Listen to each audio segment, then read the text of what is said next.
Good evening, ladies and gentlemen. Welcome to this evening's live stream. I've got lots and lots of stories for tonight, lots of brief stories. So we'll be able to go through those together. I appreciate your comments on them as well. It's all the whole range of things going on. Where do we start? Difficult to know where to start. I just saw a news story like 1 minute before we came on air then. I'd missed this from a couple of days ago. Appalling disorder with up to 50 youths in Cowdenbeath, including a 13-year-old girl charged with assaulting a police officer and a 14-year-old boy, 3 others aged 13, 14 and 15, also charged over the disorder. Okay, a 13-year-old girl assaulting a police officer. I guess she maybe threw something at him. Who knows? Who knows? Now, you know what I'm going to say next, don't you? It's just what is going on in Fife. That if you want horror stories of things going on in schools, it seems Fife is the place. And it also seems Fife is at the forefront of, LGBT inclusive education, you name it, anything politicized indoctrination. If I want to make a video, do a bit of research, tends to end up Fife. Youth disorder, Fife. I think the teacher who got stabbed in the neck, was that not Fife as well? I remember years ago, I knew someone who worked in high school in Fife. And well, actually, she stopped working there. Part of the reason she stopped working there was that the pupils were allowed to swear at each other in class. They weren't allowed to swear at the teacher. I mean, you've got to draw the line somewhere, haven't you? But they could swear with each other. So you'd be sitting there with your class, with them like effing and bliming away. I mean, she just thought, I've had enough of this. And she's gone. That's just, yet another indication that they've lost the plot in schools in Fife. Now, a bit of balance. I'm sure there's lots of positives about schools in Fife, but it seems to me like there's some pretty deep-seated problems as well. Now, you may say, of course, well, this incident was nothing to do with the school. Well, it's sort of all related, isn't it? The school is supposed to be molding, what are they called, responsible citizens and all that sort of thing. Is it succeeding? Well, no. It doesn't look like it in a lot of cases. It looks like it's not succeeding. I mean, if you've got one 13-year-old girl assaulting a police officer, another 4 or 5 of them arrested, 50 of them on the scene involved in it, I mean, the rot's pretty deep there, isn't it? This is quite a significant concern. Anyway, let's bring up a few slides. Now, I talked about Ash Reagan quitting Albert the other week, and obviously, I mean, there've been people defecting from their parties and resigning from parties, joining other parties, left, right, and centre in the Scottish Parliament. I've already talked about that. The thing I just wanted to add, though, is just to show what happens when the incentive of getting elected again disappears. So Jeremy Balfour and what was it? The one who went to join the Lib Dems. His name is Jamie Green. Jamie Green. I mean, those two, and Graham Simpson as well, gone to reform. All 3 of those, were they looking like getting elected again as Conservatives? The answer is no. It did not look like they were going to get elected again. So either they resign or they look for a better option where they think they might get elected. Same for Ash Reagan as well. Did she decide that she actually thought she wasn't going to get elected for Albert? It's not going to happen. So, I mean, do you really want to be putting all that work in till next May and then just, not get elected? Is that really what, can she be bothered doing that? Probably not. So they stand down. So it's just fascinating to see how much things unravel when the incentive of getting re-elected and how much party discipline is based on, well, stay in the good books of the party. And it just shows how powerful that is. And when it's removed, then say things unravel pretty quickly. Now, you probably watched my my video, because thousands of people have watched it, about Hamza Yousaf at the Muslim Impact Forum, when they're doing is that tribal victim mongering, as I called it in the video. You can watch the video to find more about that. But no sooner is the video live that Hamza Yousaf is at it again. What he did this time, he was talking about the Manchester anti-Semitic attack on the synagogue. Was it 2 people were killed? 2 or 3 people were killed. Anyway, a terrorist attack. People killed there. What do you think Hamza Yousaf's take on it? It so happened that after that attack, a mosque was set on fire somewhere in England. I think maybe a car outside burnt as well. Okay, that's pretty bad. setting a building on fire, that's a pretty serious offence, and a car. But it's not really in the same league as murder there. So, okay, very serious, serious crime, but not extremely serious crime. Okay. So what was Humza Yousaf's take on this? He just, not a mention about the synagogue attack. Okay, but it's okay. There might have been something that happened, but then the real problem is people who blame Muslims. And then, look what happens when you blame Muslims, you end up with mosques being set on fire. Okay, there may be some truth in that. Maybe some people that stirred up anti-Muslim feeling, stirred up hatred, encouraged people to commit crimes like that. Maybe that happened. But also, if you're looking at this issue, you've got to start with the central thing, which is the terrorist attack on the synagogue by a Muslim. But Humza Yousaf can just totally erase the other side of the story and just present it as a one-sided, poor old Muslims are always the ones being picked on narrative. And it doesn't matter what's in the news tomorrow, that will be the story. That will be the story. Whatever Muslims do, just dismiss it, barely a mention. I mean, maybe give it a quick condemnation in a tweet the instant it's happened. But from then on, it's Muslims, Muslims, Muslims. And I know a lot of Muslims are not keen on Humza Yousaf because he denies a lot of key elements of their faith. And I would hope a lot of Muslims would not be too keen on him for this aspect as well, because it's just really divisive. And ultimately, it stirs up resentment. It's not good for Muslims in Scotland to have someone who's like a Muslim victim monger. We're trying to wind people up. This will annoy people to hear this, because people know what he's doing. So Humza Yousaf is doing no favours to Muslims in Scotland. I mean, let's hope his profile reduces once he's out of the Scottish Parliament. But I'm slightly worried it won't. But anyway, we can hope. He is hoping. Let's be positive. Let's be positive. And a quick story. Yeah. This is a report, UK-wide, 130 deaths implicated in suicide forums where people go online, obviously, and people discuss taking their own lives. I mean, if you've got someone who's in a severe life crisis, the last place you want them to be going for advice or companionship or support or whatever is such a forum, isn't it? I mean, really, they probably should be legal, shouldn't they? I mean, this sort of thing shouldn't be allowed. But 130 deaths are connected with this. I mean, that's very, very sad, very serious thing to say. Anything we could do to eliminate these things would be fantastic. But of course, let's remember that our parliaments are voting to turn the National Health Service into a suicide forum as well, a place where you discuss whether or not you would like to take that step. So quite a stark contradiction. Now, this is a fascinating story. You'll follow the basic story. I'm not going to talk about the basic story. There's a little twist at the end I want to talk about. This is obviously the Oxford Union president-elect, or whatever, incoming president, whatever, who made celebratory social media posts when Charlie Kirk was murdered. Now, I mean, that's beyond the pale. I also watched him debating with Charlie Kirk as well, and he was clueless.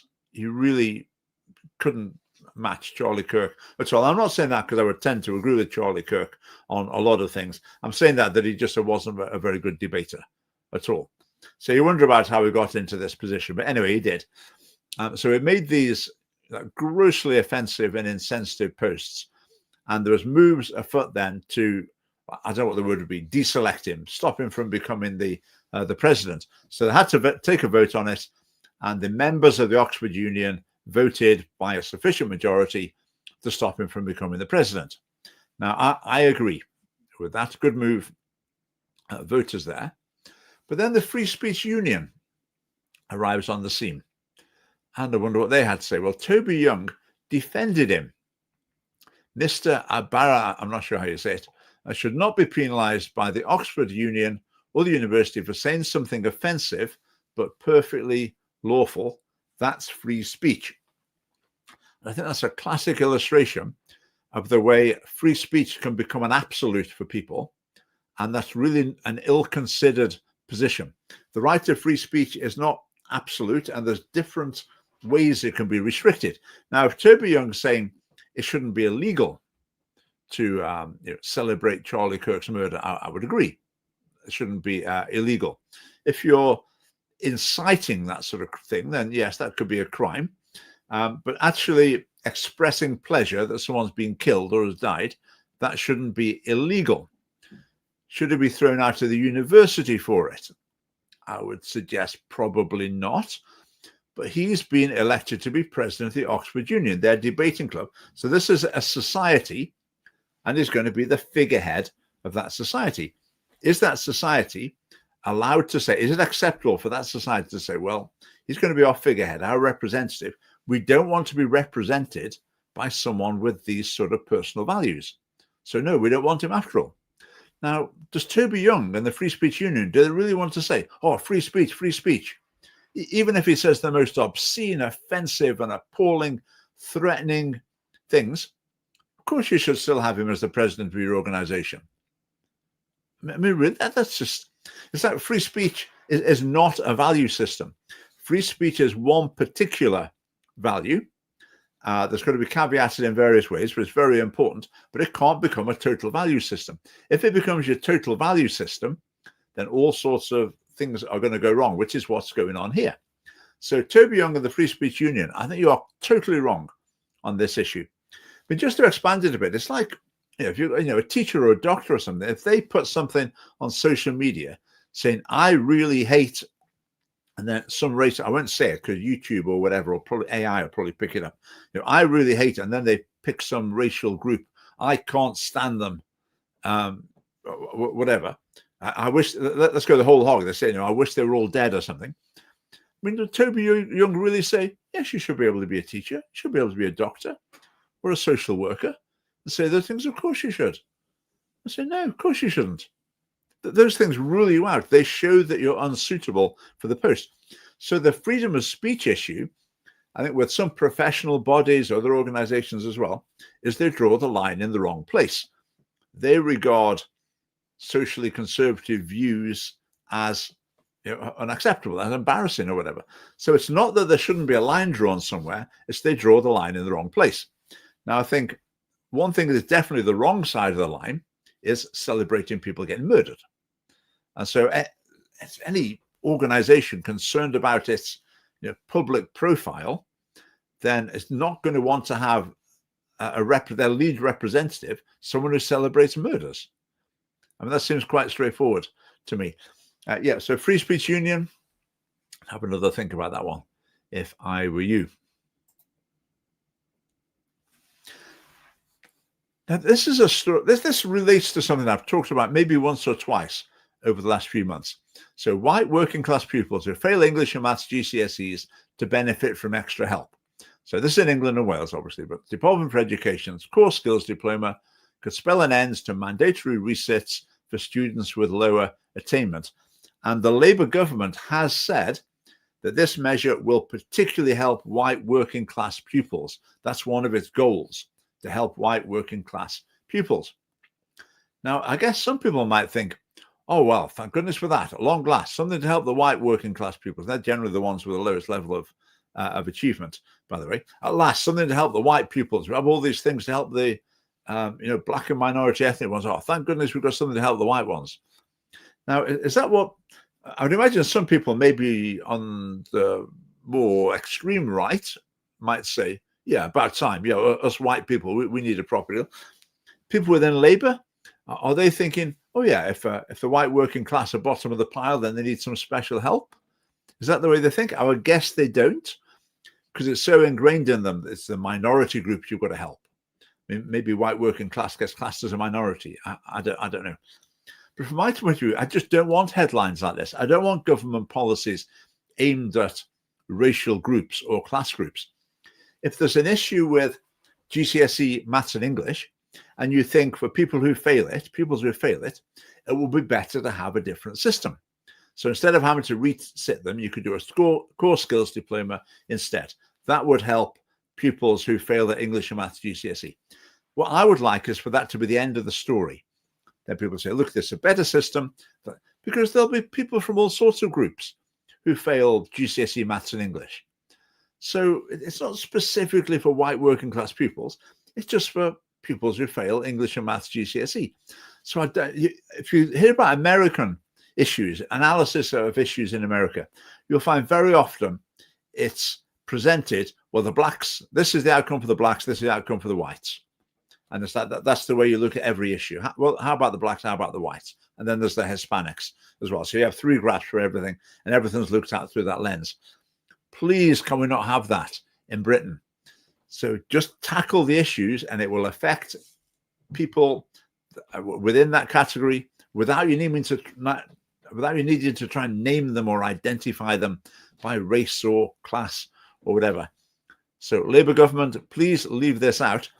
But my impression, I think this is from the Telegraph, my impression is the Telegraph, they're quite happy to report this. It's as though, reading between the lines, it's as though they're thinking, oh, about time, something for the white working class pupils. But no, it's not. It's something for all pupils. So one to watch. Let's see if this is a developing trend, not just in education, but in political discussion in general. Right, let's take a little detour from our slides. We've got so many other things to talk about. This is something that's from a week or two ago. Now, it's from the Times newspaper. Now, the Times newspaper is fanatically pro-abortion, fanatically. And the way, if you're a newspaper, the way you can be fanatically pro-abortion is you just appoint pro-abortion activists to be your journalists to report on abortion issues. And that's what they do. That's what the Times has done.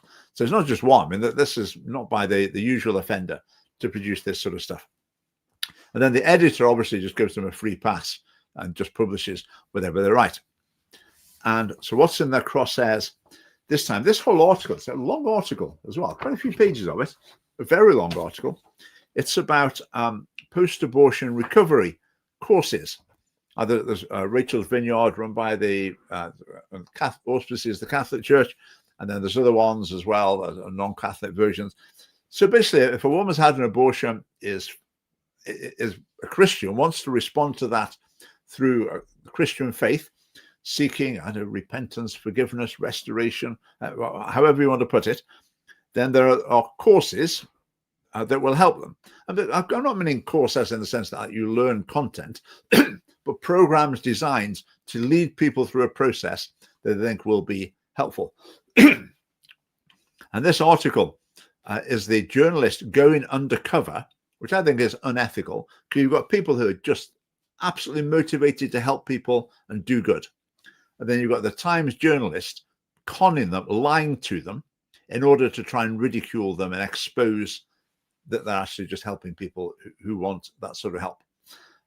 So the whole thing is, Times, what are you playing at? We want a reversal. The people trying to help being presented as the real evil ones that we've got to expose and show you what they're really like. So the journalist does her best to portray what's on these programs as really sinister, but it's slim pickings, because basically it's not. So she writes pages and pages trying to present it as though this is some devastating expose of what's really happening. But it just all sounds perfectly innocent. Various imagery, pictures, using your imagination, all this sort of thing that is part of the different courses in different ways. But that's pretty standard in this field, isn't it? That's the sort of thing that's often used, addressing these sort of emotional issues, spiritual issues. She tries to ridicule it. And I guess my point is that the pro-abortion activists, they're pro-abortion, but it really is a wider philosophy. They are against, for example, people who want to send out of clinics saying, are you sure about this? Would you reconsider? We don't think this is a good idea. So they really hate that as well. Then you've got people who are saying, okay, you're pregnant and it's a crisis. You're panicking. Come to us. We'll help you. We'll try and help you to see how maybe you could cope and have your baby. And we think that would be the best choice for you. Then they're really demonized as well. They're supposed to be really evil, dangerous people. Then you've got people, women who've had an abortion. And as is the case with a vast number of them, they feel guilt, shame, anxiety, depression, various, partly mental health symptoms, partly I would say like spiritual, moral symptoms as well. And they want to seek help for them. and the people who offer to help them, well, they're demonized as well. I mean, it's pretty sinister, isn't it? I mean, what a mindset they've got into. It's like that their moral system has been totally inverted, and they are fanatical, absolutely fanatical.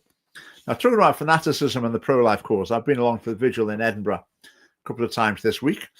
There's been incidents of very fierce and aggressive behaviour towards the vigil in Edinburgh, which is concerning. I mean, you always get abuse and some really horrible, offensive, insulting behaviour, but some, beyond that, beyond the usual level, well beyond the usual level as well. But one of the days I was there, I had two conversations with people that were both very similar. They're quite interesting. One of them was a lady who was a Buddhist. The other one was a gentleman. He didn't seem to be a Christian, didn't mention any religious faith. But both conversations were basically two people saying, oh, okay, what's this all about? So you tell them and they say, they both started by saying, yeah, abortion, I don't quite know what I think. I'm not keen on it. But, there's difficult cases. So they started with a sort of middle of the road, hadn't really thought about it particularly, but some sort of discomfort, some sort of reservation about it. And with each of them, just had quite a long chat, talking it through, different issues, very pleasant. And by the end of it, I mean, they both went away. My impression was that they'd more or less come over to my position on it. More or less, that seems to be what happened. And the reason I'm telling the story is it's quite instructive, because sometimes we imagine, like I was talking about, that the Times journalists, really hard line and aggressive and obstinate, and dear me, it's be some task to convince them. But let the general public, they're sort of somewhere in the middle, open-minded about it, happy to have a conversation. And I think that conversation can often go very, very well. And the other person I spoke to that day, this is the other type of person, another type of person sometimes get, that are sort of a bit angry and very much against the pro-life vigil, but they can't stop talking. They give what they think are their killer arguments. So, listen. Then eventually they'll stop and give you a chance to reply. So just start replying to one of them, but they can't stop. And they then start firing them in again, or repeating them, or going off another one. And then this lady just spoke for longer and longer and longer, more and more agitated. Then what tends to happen in these sort of cases, they eventually get to a point where they just turn around and walk off. So that's always a shame when that happens. But the other serious say, it was just instructive to see how open-minded the two people were, and how, I wouldn't say how easy it was, how possible it was, how open they were to following through the pro-life case. Through the difficult cases, they're both bringing up, what about incest? What about life of the mother, about rape, etc. So we're talking about all those cases, and the outcome seemed to be very positive. That was great. Have a sip of my tea. Now, something else I've done recently, I've reread this book, which I've talked about before. It's about immigration by Paul Collier. It's about 10 years old now, over 10 years old. But it doesn't really matter, because it's the principles in it that really count. And it's just far and away the best book I've ever read on immigration. Actually, no, there were another couple of really good ones as well. But it is so interesting. And I thought I'd tell you a little bit about one aspect about it. And he was talking about the impact of immigration on the country that loses the immigrants. Okay, on the left behind people in the country that the other immigrants have left. So what effect does it have? Now, the first one we think about, obviously, is brain drain.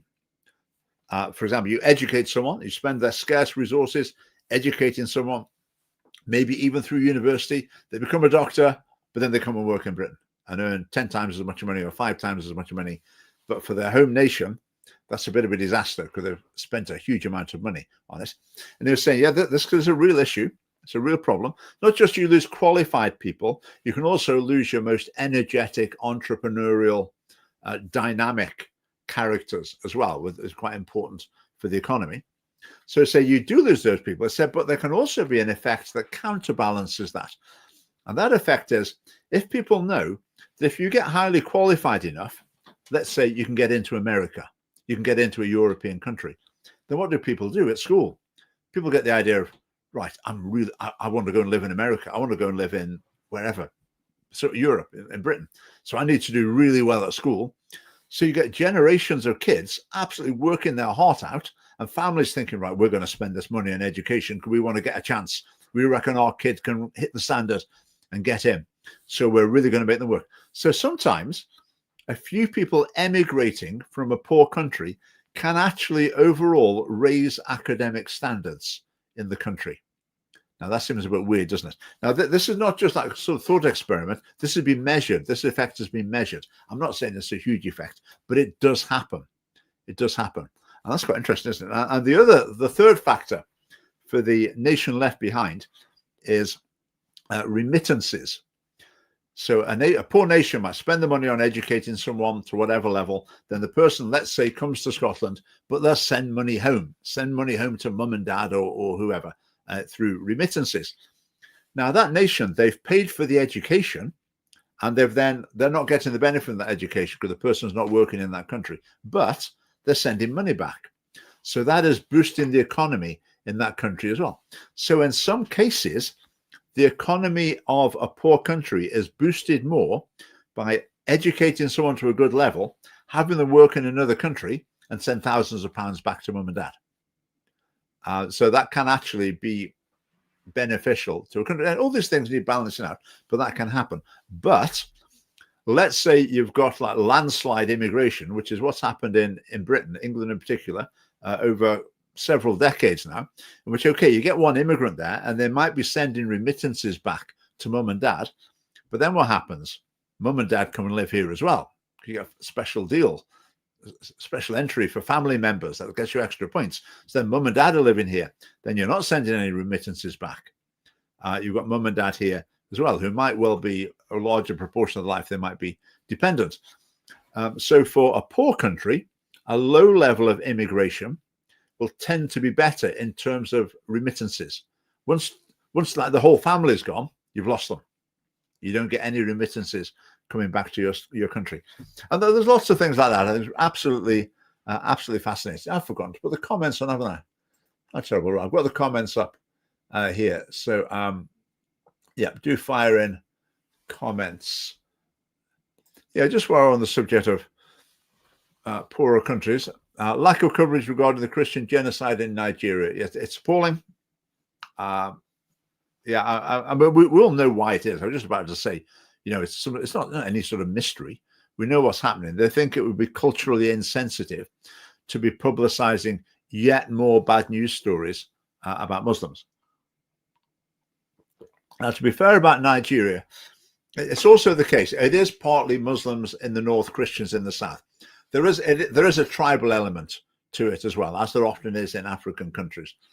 So it so happens some of the tribes in the north are Muslims, some of the tribes in the south are Christians. So even if there wasn't the religious divide, there still might be some tensions. But as I was saying in a recent video, the big picture tends to be worldwide, unfortunately, but factually, is it tends to be the Muslims are the persecutors. That tends to be the case. I mean, it was the same in Sudan. Sudan had to split in two, because North Sudan, mainly Muslim, South Sudan, predominantly Christian. And basically, they couldn't live in harmony. And the persecution tended to be from the north to the south. In fact, I heard a Christian from Sudan, before it split up. This is maybe, it was around the turn of the millennium. And they were talking about their experience in the church in Sudan. And they were talking about what they taught in the Sunday school. So they said, with our children in the church, we teach them about, he went through various things. We teach them about Jesus and his death and resurrection and how to live as a Christian. And we teach them about martyrdom. And all of us went, what? You teach your children about martyrdom? And the person said, yes, because this is a reality for us. He said, not too long ago, someone in my church was arrested and the government basically lay him down and drove a tank over him because of his Christian faith. So yeah, a different context, and they've got to prepare their children to live in that environment. So yeah, it's a very, very serious problem. Again, the balance we need to strike is to say, yep, that is the picture around the world. That is what's happening. Okay, there are some places where Christians are giving out ill treatment. Looking through history, I mean, the history of Christianity is, in many ways, is appalling in terms of persecution. But who did they persecute? Generally, the other sort of Christians. That's a large part of the history of Christianity. Whichever Christian group became dominant in an area, it was just taken for granted. You hammer the other ones. You oppress, persecute the other ones. Then maybe the other ones would try and get power, and then it would just go the other way around. I mean, and that's tends to be the sad history of Christianity. I mean, in Britain and Scotland up to the 18th century, early 18th century, somewhere around there. Whereas at the moment, as I say, it tends to be Muslims that are involved with that. We could talk about why that is, but the mistake would be to suggest that that's every Muslim in Scotland or around the world. A lot of Muslims would not have those inclinations at all. A lot of Muslims might think, they go to the mosque. They quite like it if you realize that Muhammad was a prophet and went to the mosque as well. But they've got no plans on any sort of persecution or anything like that. So we've just got to try to be balanced. Don't even mention it in church. Yeah, I mean, what would I say about that? I think maybe the trend in the sort of churches that I go to, the trend is towards really not mentioning much about what goes on in the world at all, nothing at all, or next to nothing, which is tricky. I think the general picture in sort of evangelical churches is that if there's some sort of world event that aligns with sort of left-wing politics, that's quite likely to get a mention. If it's something that would be a bit more, would tend to align with right-wing politics, then that's not going to get a mention. That would tend to be. So George Floyd getting killed, I think a lot of churches went to town on that. That they really, we really need to think about how we address this issue. Sometimes I'm not quite sure what the issue was, because there's no evidence that there was any racism involved in his death and the actions of the police officers. But then when it comes to, say, Charlie Kirk being murdered, okay, a much more admirable character, but right wing, my guess would be that it wasn't mentioned in your church, even though I would say he was a Christian martyr, because he was killed because of his Christian beliefs. He wasn't killed because he wanted small government and low taxes. He was killed because of his specifically Christian values. So, yeah. I've gone all way off topic there, haven't I? Oh yeah. Let's just go back to immigration. One little thing first. When I said about people in poor countries trying to get more educated in order to be able to emigrate to a richer country, the author tells a story that's quite amusing, but quite instructive as well. He said at one point there were a lot of Eritreans had moved to Sweden, and when they got to Sweden, they'd eventually get citizenship, and they get some sort of ID card or passport or whatever. So they'd have their passport with their photograph of it, and they would know they'd got relatives in Eritrea who look very like them, look very similar. So what they do is they'd send their passport to them and say, here, come in on my passport and we'll get you into Sweden as well. But the Swedish government got wise to this and said, right, no, we're not having this. So what they started doing is when people arrived from Eritrea and said, right, here's my passport, and it did look pretty like them, as far as people could tell, they'd then test to see if they could speak Swedish. Because if you're claiming someone you're someone who's lived in Sweden for 5 years, you should be able to speak some Swedish. So they would test them with Swedish. So we ended up in the situation where we had people in the middle of civil war in Eritrea, in the conflict zone, trying to learn Swedish so they could get into Sweden. I mean, that's just bizarre. Because, I mean, can you imagine that? Like the bullets flying around. No, not literally, yeah. But you're in a conflict zone and you're there with you're on your phone with the Learn Swedish app, trying to get a few sentences together to try and con your way into Sweden. But that's just an example, though, of a motivation to educate. I know that's it's sort of illegal, underhand motivation, but it shows people will do what they think it takes in order to get into richer countries, in order, as I say, to multiply their salary by 5 or 10. Right, that's about that's all for that book. I'll maybe mention some more about it another week. Very, very interesting. let's go back to this. Did you see this story? I mean, yet another. And these are not unusual, these stories now. Wealthy gay couple raped their adopted boys, have been given 100 years in prison. This was in America. So there's the so-called happy, so-called family. The two gentlemen and two sons. I mean, terrible, terrible abuse. Also, like offered their children to other men as well to abuse. We hear about this again and again. It seems a steady trickle of this sort of story. And Scottish Family Party policy, it just would not happen. It would not happen. So every time we see a story like this, that reaffirms our position. Right, a quick quotation here from Thomas Aquinas. Just saw this earlier on. I quite liked it. He said, "He who is not angry, whereas he has cause to be, sins. For unreasonable patience is the hotbed of many vices.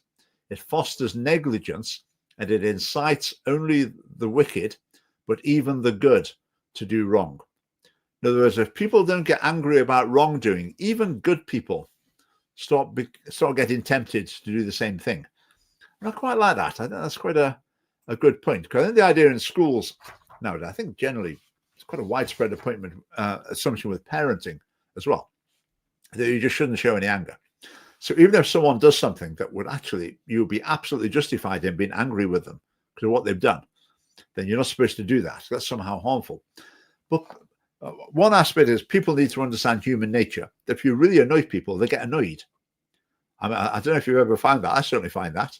If you treat someone in a really annoying way, eventually they're going to get annoyed. And they'll get angry with you. Who knows what's going to happen? Whereas I think a lot of children are growing up now not realizing that. They think people are robots. And you can just do as you like, and they'll try and stay calm. But they might go out and have a go at the husband or wife or whatever, or take it out on someone else. But with the child, they'll try really, really hard to not be angry. But a few years ago, the Scottish government was heading towards making it illegal to express anger towards a child. That didn't get anywhere. I think maybe we played a part in stopping that in its tracks by pouncing on it straight away and saying this is absolutely ridiculous. And the other part of it is it's a moral point. One of the ways you realize what's morally important, morally significant, is the way people react to it. So if a kid does something really awful, really aggressive, violent, offensive, whatever, and people say, oh, we don't really think you should have done that. So people react the same way they did if the kids turned up at school with the wrong color socks on or something. Then they don't learn the gradations of moral seriousness. So it's not a good thing. So Thomas Aquinas, I'm quite with you on that. I like the thought when it comes to being angry about things, we should be angry about the right things for the right reasons, with the right intensity, for the right length of time, and expressed in the right way towards the right people. I mean, you could say that's a truism, but I think that is the correct way to look at it. There are some things it's right to be angry about, but it's got to be the right things in the right way, expressed in the right way to the right people for the right period of time. It shouldn't be remembered forever. And then hopefully the solution to that might be some sort of rapprochement, some sort of restoration, forgiveness, or whatever. Right, quick reminder, Scottish Family Party Conference. I imagine a lot of you have got your tickets already. But now is the time. So that's 2 weeks on Saturday. I'm really looking forward to it. I think our lineup is excellent. It's going to be very, very good. And our speakers are on some quite varied topics. I say Phil Holden's talking about some aspects of Islam. We've got a talk about Christian nationalism. It's quite a hot topic at the moment. And we've got sociologist Paul Gilfillan's coming again, academic. I mean, he's spoken at our conferences before. Absolutely brilliant, fascinating insights, etc., etc. Can you buy tickets at the door? If you email Neil, if you go to the ticket link, which I will put here right now, copy. This won't appear on Twitter, but it'll appear on the other two, I think. If you go to the ticket link, you'll see it says any questions to Neil. So just email Neil and you can make arrangements with him. That'd be great. And you've still got a week or so to book in for the meal in the evening as well. So do get tickets for that if you would like to join us. Well, of course you'd like to join us. If you could possibly make it, it'd be great to see you. Yeah, do share this. Hit the share button. I don't know. You can do that on YouTube. I think you can do it on Facebook, etc. So if you want to share the live stream, much appreciated. Right, another event coming up. Dundee, Thursday next week, 30th of October. We're doing the laying out the 18,710 lights for a pro-life vigil. The event is organized by SPUC. We're just contributing our lights, but we might have a little speech or two as well. But the main thing will be silent vigil. I would imagine there'll be a bit of interaction from passers-by, etc. We can always expect that, but it's an important thing to do, and they've done this for many years, so I think we're going to make it a bit more visible and striking by taking the lights along as well. So if you're anywhere near Dundee, do come along. If you're not anywhere near Dundee, you might be somewhere near to Glasgow. I'd also recommend SPUC's candlelit procession, same night, 30th of October. And okay, that looks a bit... Oh, of course, George Square's closed, isn't it? Right, okay. It's normally starts in George Square. So procession leaves John Street. Okay. Right, the procession at 6, it looks like there's no outdoor event. It's just the procession is outdoors. So there's no set piece outdoor section. So procession leaves from John Street, half an hour's procession, and then there's the services I think in the Catholic Cathedral. So the Mass and the Rosary obviously are distinctly Catholic. I've normally stayed for those, and yeah, that's I've found that valuable. But certainly you could join in. Everybody could join in with the procession. It's hundreds of people there. It's the biggest pro-life event in Scotland, I would say, every year. So do get along there if you can. I would guarantee you would find that quite a powerful experience. Let's give this a quick mention.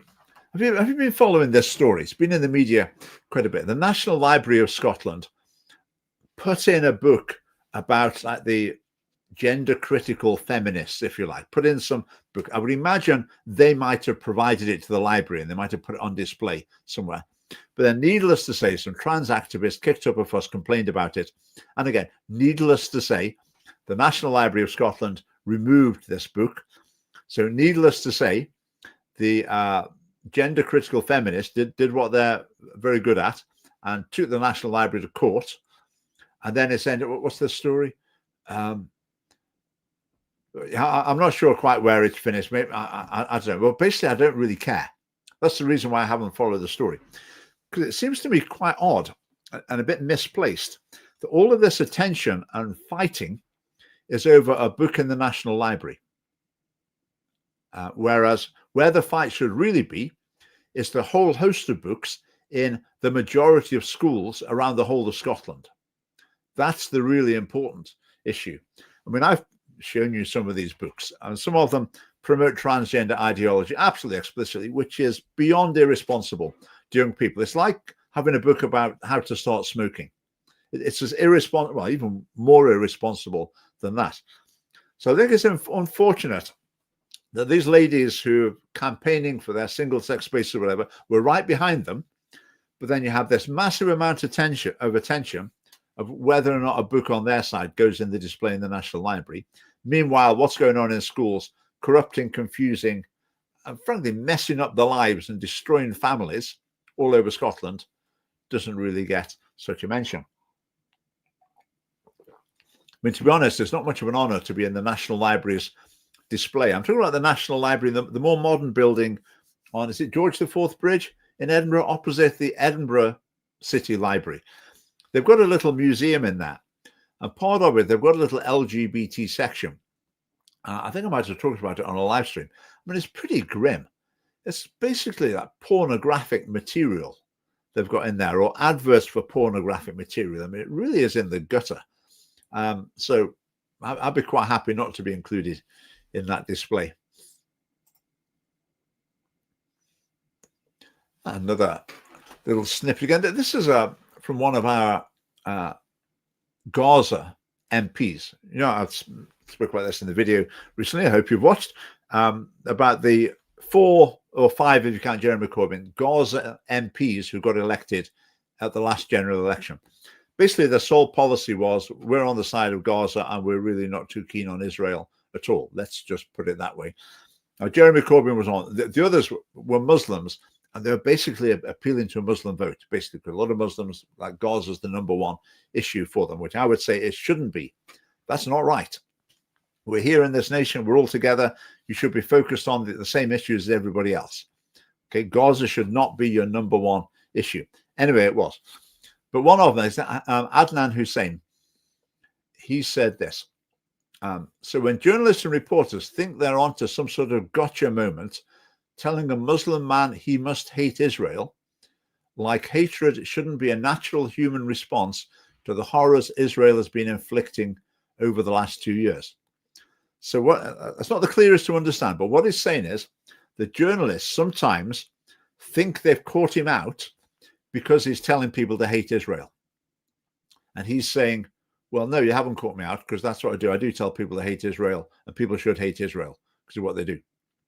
Now, again, whatever your opinion of Israel's actions, I don't think anyone would say they're blameless. I don't think, but the fact is, to be encouraging hatred, that's really not great, is it? Now, I think where anti-Semitism is a very serious issue in Britain and in other parts of the world, it's a very, very serious issue. To have a member of parliament encouraging people to hate Israel, not good. I mean, have you heard any politicians encouraging us to hate Russia? Look at what Russia's done in Ukraine. You should hate Russia. Have you heard that? But did we hear that from Winston Churchill in the Second World War? When I say did we hear it, I'm not saying I was there to hear it. We need to hate the Nazis. I'm not sure did particularly, but yeah, I think it's just excessive language, and it betrays an attitude that I think is quite unsavory there and concerning. So we've got a few of these MPs in the Parliament. Well, how's it going to go in the future? Let's see. John, pro-life procession has been going since the 1970s. Yeah, I'd heard it'd been going quite a long time. Yeah, that's great. I think it's a few years ago, I heard there was 800 there. I think the last time I was there, it was maybe 500. But it's a lot of people. So a lot of people. It never gets any media reporting, of course. But it is a very big pro-life event. And I think there are people in England who look to Scotland and think Scotland is the capital of the pro-life movement, because apart from like a whole UK event in London, you don't get that sort of number of people together for a pro-life event. So, right, this was interesting as well. The European Court of Human Rights, Scottish Family Party policy, we need to leave the jurisdiction of the European Court of Human Rights. I mean, one reason is in order to be able to control our borders. And the other reason is that we need to get rid of the Gender Recognition Act and reject gender ideology, because the European Court of Human Rights imposed transgender ideology on the United Kingdom. Quick recap of the story is it starts in the 1980s, maybe, or it was about 1990. A transgender person went to the European Court of Human Rights, took the UK to court for not recognizing their new gender. In other words, they took the UK to court and said, it's not fair. They're not respecting my right to a private life because they refuse to declare me to be of the sex that I'm not. And the European Court of Human Rights said, no, you haven't got a right to that. Go on, off you go. And then another person tried a few years later. The European Court of Human Rights said, no, we're not giving you that. We don't think public opinion's quite there yet, or something like that. So people kept bringing cases. Then eventually in 2002, I think it was, someone brought a case exactly the same as all the others. And the European Court of Human Rights said, oh, we think public opinion shifted now. Fashion's changed. So yes, you do have a right for the state to recognize your new gender identity. And then within a couple of years, we got the Gender Recognition Act. So I'd sometimes said, gender recognition wasn't in any manifestos. There wasn't really much debate about. Well, there's virtually no debate about it. No national debate. Just happened. Why did it happen? Because the European Court of Human Rights said, UK, you have to do it. You must do this. And they did.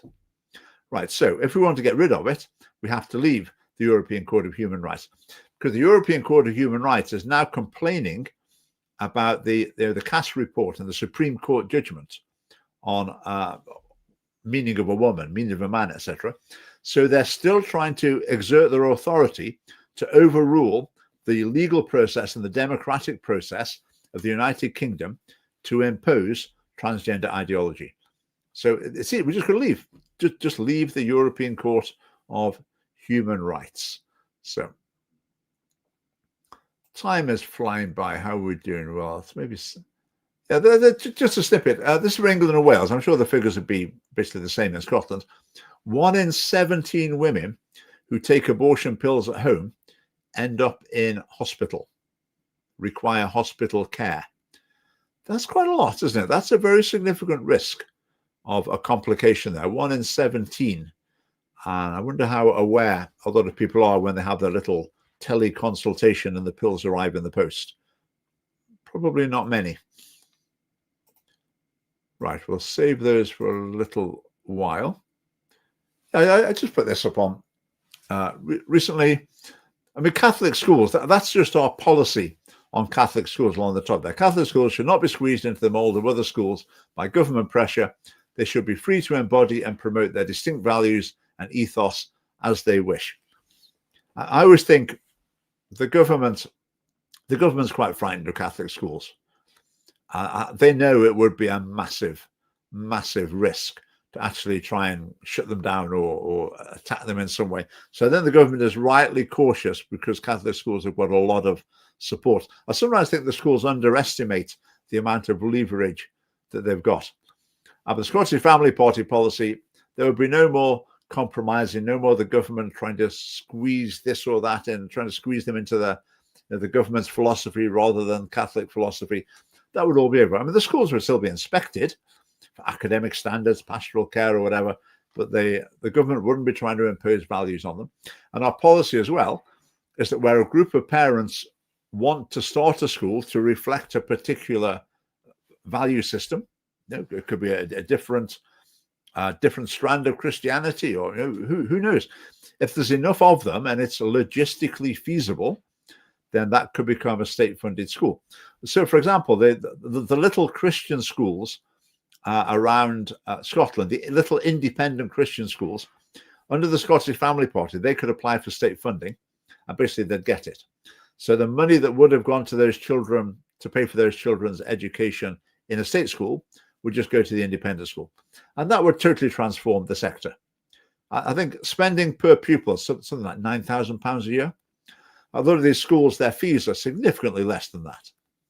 So just to give the standard amount spent on educating a pupil to independent schools would mean Scotland would be covered in independent schools, absolutely covered in them, because you can run a little school, particularly at primary level, quite easily, I would say, on the amount that the state spends on it. So religious freedom of education, I suppose, freedom for different types of schools, we're right behind it. Good question. There are Muslim schools in Scotland. There is one in Edinburgh that I think has just started. I think it's in Saughton. So it's in a big old house when you've just gone past Saughton prison. I actually know I say I know him. I have met the man who I think is behind it. And I think there's one in Glasgow as well. Reservations with Muslim schools. One reservation would be, I'd really want to check what's being taught. I'd want to make sure it was a sort of moderate strand of Islam. I know there have been issues in that regard in the rest of the UK. My other concern is if you have a Christian school, or even if you had, say, a humanist school, if you want to have one, whatever, if you have a school like that, it doesn't serve to segregate by nationality or a country of origin or race. But if you have a Muslim school, it does tend to do that. which is a downside, I think. I think if you've got an immigrant community, people coming into the country, we want integration. So one of my fears about Muslim schools is it would be counter to integration. Now, you could say the same about Catholic schools, other Christian schools, whatever, but really, I just don't think that case applies at all anymore. I don't think we've got an issue. We're trying to integrate Catholics into the mainstream of Scottish society. No, we're trying to integrate, evangelical Christians into the mainstream of Scottish culture. I mean, that's just a non-issue. So when you go to these schools, you'll see a cross section of races, nationalities, countries of origin, whatever, immigration status, whatever. You'll get the whole lot mixed up. With a Muslim school, that's not going to tend to happen. So that is an interesting issue. Now, I'll just mention as well, I spoke to someone some years ago who was a Muslim who was wanting to represent a group of Muslims who wanted to start a school for their children. And the reason they wanted a school for their children was because they regarded the state schools as totally corrupt, and they would present material to their children that the Muslims were horrified by, quite rightly. So they said, but we don't want a Muslim school. We don't want only Muslim pupils anyone can go to it. We don't want any theological teaching. We don't want like Muslim assemblies. We don't want Muslim prayer. We don't want anything. All we want is a school without the bad stuff. I thought, actually, I quite like that. I quite like that idea. That is very positive. Because if they started a school like that, I mean, lots of other parents would want their kids to go to it. If that was genuinely their vision for the school, that would have been great. Now, I was quite excited by that idea. I thought, for a group of Muslims, I really like that way of thinking. That you just want to go. They said the religious teaching, we do that at the mosque. We do that in, Saturday morning school or whatever. We don't need any religious teaching in the school. So talking about Muslim schools, if Muslims wanted schools like that, I would think that would be like a happy medium. That would be absolutely ideal. But I think it was that vision that's morphed into what's now a Muslim school in Edinburgh, which I've got reservations about. So moving on, I've only got a couple of minutes left, and there's so much still to go. The Anglican Church is split, by the way. You might know that. How this is not a huge story across the mainstream media, I do not know, but it has formally split. So a lot of the African Southern Hemisphere churches have broken off communion with the Church of England. Basically, there's various mechanisms through which the Anglican communion worldwide holds together. One of them is accepting the primacy of the Archbishop of Canterbury. One of them is sending representatives to the Lambeth Conference and various other events, etc. But the GAFCON group, which is I haven't got the figures, but it's a very large portion of the Anglican Church, because a lot more Christians in Africa, etc., more members, they have now broken off all these connections, and they're saying, we're actually the true Anglican Church. So this is a schism. It is a split in the Anglican Church, which is big news. Like in the history of Christianity, this is, if you were telling the history of Christianity in 10 minutes, this might well get a mention in it. Maybe not 10 minutes, maybe half an hour. I don't know. But it's big news. So but the mainstream media, maybe they don't understand it. Maybe they're not willing to make it look like it's all Sarah Mullally's fault. Because basically they appointed a extremely liberal Archbishop of Canterbury. Well, the King and Keir Starmer played a part in it as well, but you can imagine how that would go as well. And just to remind us, well, the Orthodox Church is also teetering on the brink of schism, because the Ukrainian Orthodox Church split off from the Russian Orthodox Church, which is understandable under the circumstances. But the Russian Orthodox Church says, no, you can't do that. That's not the way Orthodox churches work.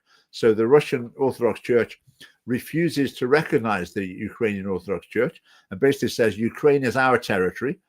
I mean, this is part of Putin's thinking behind the war. So they're saying Ukraine is our territory. And then other patriarchates, is that the right word, of the Orthodox Church are saying, some of them are saying, yes, we recognize the Ukrainian Orthodox Church, and others of them are saying no. and is teetering on the edge of schism, because the Russian Orthodox Church obviously is big. That's one of the biggies. So if they split off, that would be a schism in the Orthodox Church. But anyway, watch this space too. Learn about all sorts of things on the Family Party live stream.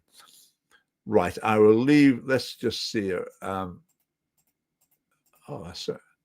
Let's just. I'll finish with this one. That's Greg DeBleek, who you might remember has spoken at some of our previous conferences. He's speaking about Christian nationalism this time.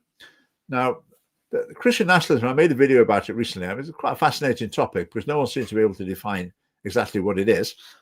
But it's basically more and more people are talking about Christianity and nationhood, partly in response to large-scale immigration. So some people are thinking, we've got so many Muslims around now. I'm not a Muslim. We don't want to become a Muslim country. I want to stay a Christian country. I'm not a Christian, and I don't really know what a Christian country is, but I want to be a Christian country, not a Muslim country. And that could be a form of Christian nationalism. At the other end, you've got people who are saying, I'm a Christian. I want the government to declare this to be a Christian nation, which it sort of already has hundreds of years ago, but I'm not sure it helps particularly.